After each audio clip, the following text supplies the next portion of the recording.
The clock is ticking.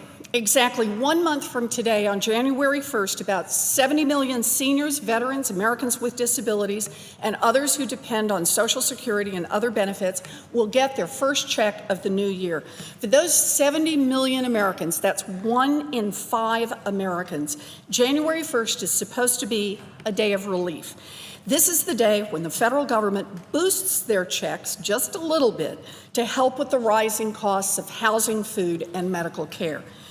But unless Congress does something right now, for just the third time since 1975, seniors and veterans won't be receiving any cost of living increase on January 1st, not 1 penny more. Look at who gets left out in the cold. 2/3 of seniors depend on Social Security for the majority of their income. For 15 million Americans, Social Security is all that stands between them and poverty. But not one of these Americans will see an extra penny next year. And millions of other Americans whose benefits are pegged to Social Security, millions who received veterans benefits, disability benefits, and other monthly payments, won't see an extra penny either. Times are tough, but not for everyone. Last year, the CEOs at the biggest 350 American companies received, on average, a 3.9% pay increase. How much money is that? Well, since the average CEO at one of those top 350 companies made a cool $16.3 million, a 3.9% raise landed them an additional $500,000 each. So everything is just great for America's top CEOs who got huge raises, while 70 million seniors, veterans, and others who've worked hard will be left with nothing. Why? It's not an accident. It's not inevitable. It is the result of deliberate policies made right here in Congress. Social Security is supposed to be indexed to inflation so that when prices go up, benefits go up. But Congress's formula looks at the spending patterns of only about a quarter of the country.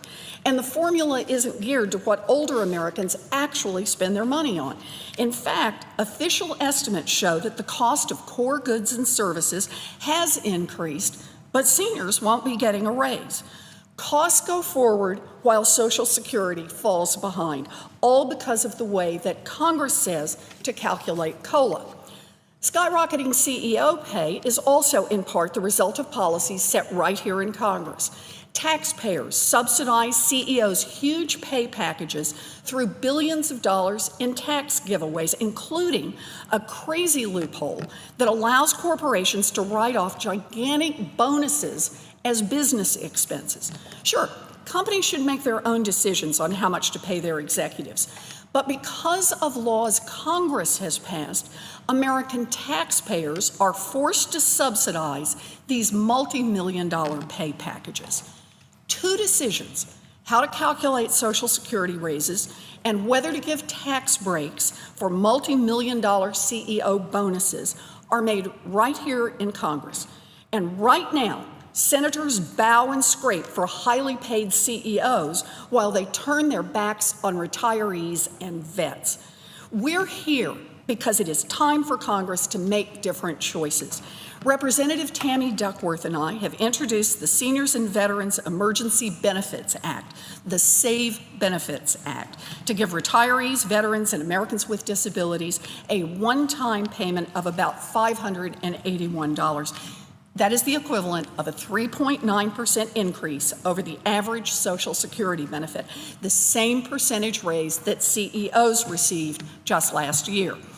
Now, where would the money come from? Well, we can pay for it just by closing the tax loophole for the CEO bonuses that exceed $1 million.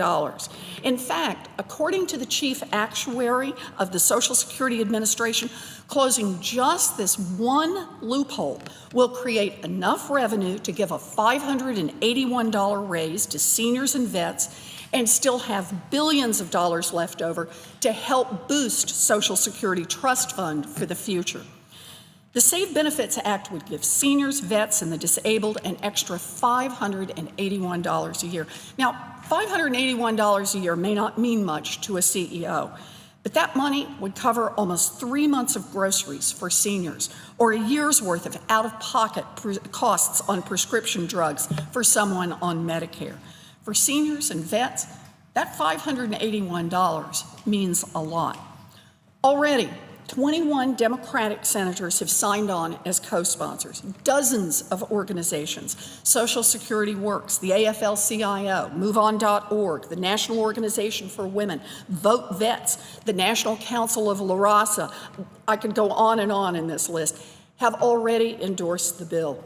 And across the country, more than 400,000 people have signed petitions urging Congress to pass the Save Benefits Act. Look, this is about money, but it is also about values. For too long, we've listened to a handful of the rich and powerful insist that we cut taxes for those at the top and leave everyone else behind. And now, across this country, people are saying enough. Taxpayers should not be forced to subsidize millionaire CEOs while seniors and vets have to fight for whatever scraps are left behind. The clock is ticking. It's time for Congress to step up. The money is there either way. It can go for a payment to 70 million Americans who need it and who have earned it, or it can go to CEOs and the wealthiest corporations.